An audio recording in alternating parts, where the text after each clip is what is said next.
واقعہ یہ ہے کہ بدر میں قریش کے 70 سردار مارے گئے تھے، بڑے بڑے لوگ، تو صرف ایک ابو سفیان بچا ہے، اور وہ اس لیے بچا کہ وہ قافلہ لے کر گیا ہوا تھا، ورنہ سرداران قریش میں سے کوئی بچا ہی نہیں، سب کے سب مارے گئے۔ اور یہ سمجھ لیجئے کہ اصل میں یہ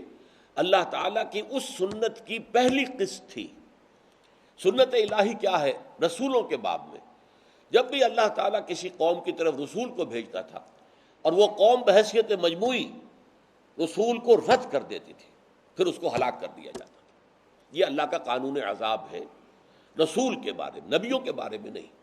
نبی کو مانے نہ مانے، نبی کی حیثیت یوں سمجھیے کہ جیسے اولیاء اللہ ہوتے ہیں، کسی آبادی میں کوئی اللہ کا ولی ہے، نیک آدمی ہے، اس کی کرامات بھی ہیں، اسی طرح نبی کے معجزات بھی ہو سکتے ہیں، لیکن نبی کو پوائنٹڈلی کہیں اپوائنٹ نہیں کیا جاتا، جاؤ اس قوم کی طرف خبردار کرو، نہیں۔ بس وہ جیسے اولیاء اللہ ہیں کہ ان سے بھی خیر پھیل رہا ہے،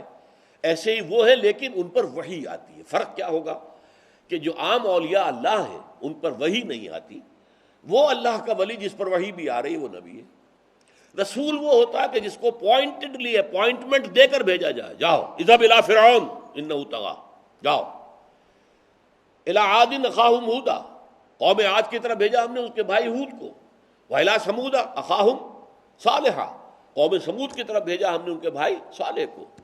والى مدین اخاهم شعیبا، اور قوم مدین کی طرف ہم نے بھیجا ان کے بھائی شعیب کو، وغیرہ وغیرہ۔ تو جو رسول پوائنٹڈلی بھیج دیا جائے کسی قوم کی طرف یا علاقے کی طرف، اور پھر وہاں کے لوگوں کی عظیم اکثریت جو ہے انہیں رد کر دے، وہ ہلاک کر دی جاتی ہے۔ قوم نوح علیہ السلام ہلاک کی گئی،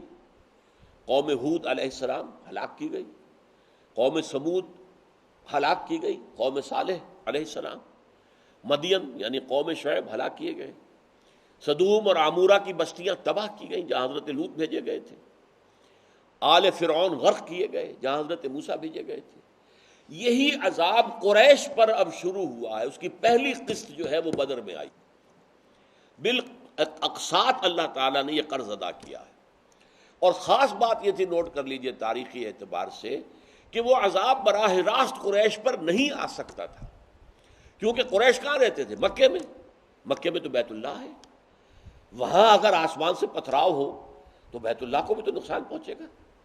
اسی لیے در حقیقت یہ جو سارا حضور نے،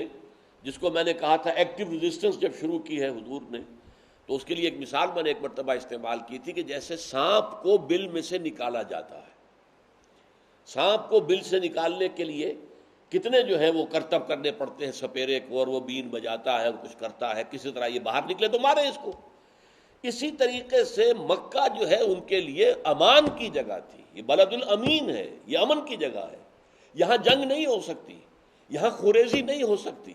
جب تک کہ مکے والوں کو وہاں سے نکالا نہ جائے۔ تو یہ سارا عمل کہ جو حضور صلی اللہ علیہ وسلم نے جو کہ شروع کیا ہے، ایک سال تک مسلسل، جو 8 چھوٹی چھوٹی مہمات جن میں سے 4 میں آپ خود بھی شریک رہے، لہذا وہ غزوات کہلاتے ہیں، یہ سب اسی لیے تھا کہ قریش مکے سے باہر آئیں، باہر بدر میں آئے، اور اب ان کے 70 افراد جو ہیں وہاں پر ختم کر دیے گئے۔ یہ عذاب الہی کی پہلی قسط تھی